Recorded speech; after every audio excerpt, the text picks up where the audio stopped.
child's mock results were lower than expected, I know it can feel disappointing, but this could actually be a good thing because those results will reveal exactly what your child needs to change now so that they're in a strong position by the real exams in May.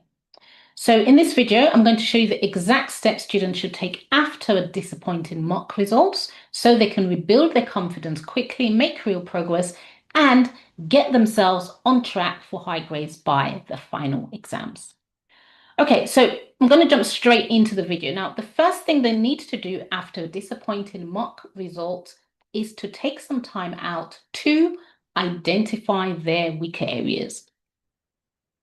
So what's the best way to identify their weaker areas? Well, once they've received their mock papers, they can now review their mock papers, look over their mock papers, and identify the specific topics that held them back. So those topics where they were not getting as much marks in the mock exam, in the mock test.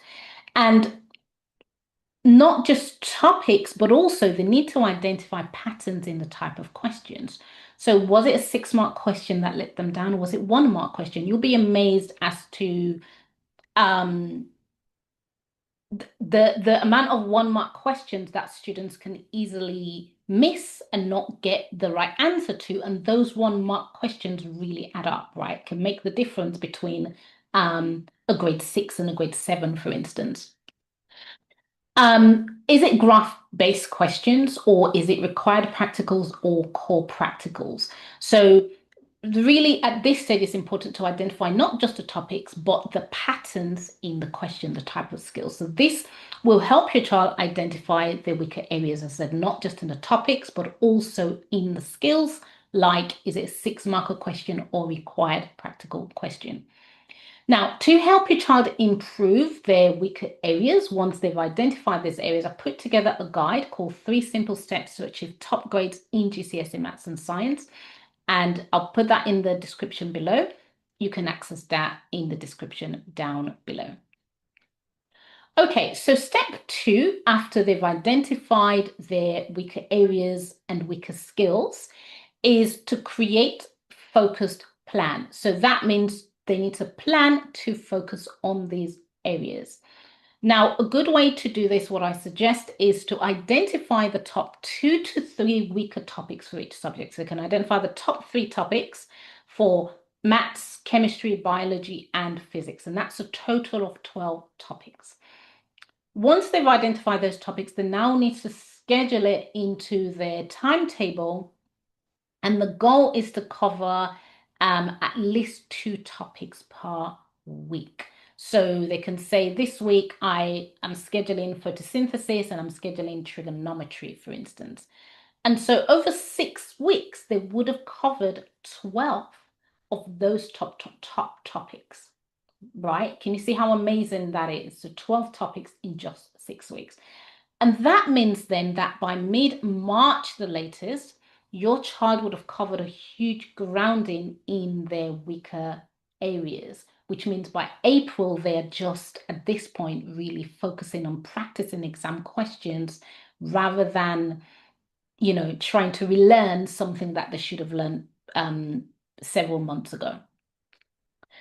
Now, as they are scheduling these topics in, they're planning to focus on these areas. Remember, it's not just the topics, it is the skills. So remember, they need to be saying, oh, for photosynthesis, I didn't do really well in those 4 to 6-mark questions, so I need to practice those 4 to 6-mark questions. Or in general, I noticed that I'm actually missing out on those 1-mark questions, so I need to practice them. Or it looks like I'm really struggling with questions to do with analyzing graphs, interpreting graphs, and so on and so forth. So I need to work on this. Or those required practicals and core practicals, I did really bad in them. Looks like I don't even know what a variable is, right? So then this is what I need to focus on. So really important that they are focusing on not just the topics, but the skills, because it is the skills that affects the topics, right? So by doing this step, it tells us whether the issue is content, Is it exam technique, or is the issue skill-based? Or even in many cases, it tends to be all three of them. And this will really inform their revision as well as how they revise. Okay, so they have identified the weaker topic. That's step one. Step two, they have now planned to focus on these key areas. Step three now is to do with how they revise. Now, a big mistake students make is that their revision is ineffective. And by that, I mean they are not revising the right way for the specific content or for the specific topic. And so step three is that they need to use the best revision technique for what they are revising. So for instance, if your child did poorly on required practicals and they need to revise required practical, just simply trying to look through the book is not going to help them as much as perhaps watching a step-by-step required practical video on that specific practical so that they know the method, but also so that they know the variables, right? And all the other things that's linked with scientific investigation, for instance. Also, they can do specific required practical questions. There are books that are dedicated to just required practicals and required practical practice questions. So if you find that your child is not doing well in this, then this is the best way to revise it rather than just looking at the textbook. Was it their math skills that let them down? In that case, they need to go back and practice those math skills. Maybe they, they weren't converting units properly. Maybe they didn't do the answer in standard form, or they tried to do it in the standard form, they did it wrong. Was it interpreting graphs, right?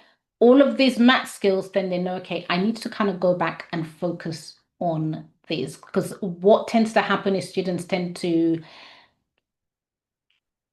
sort of skip over these, not knowing that actually it is the skill that is letting them down, okay?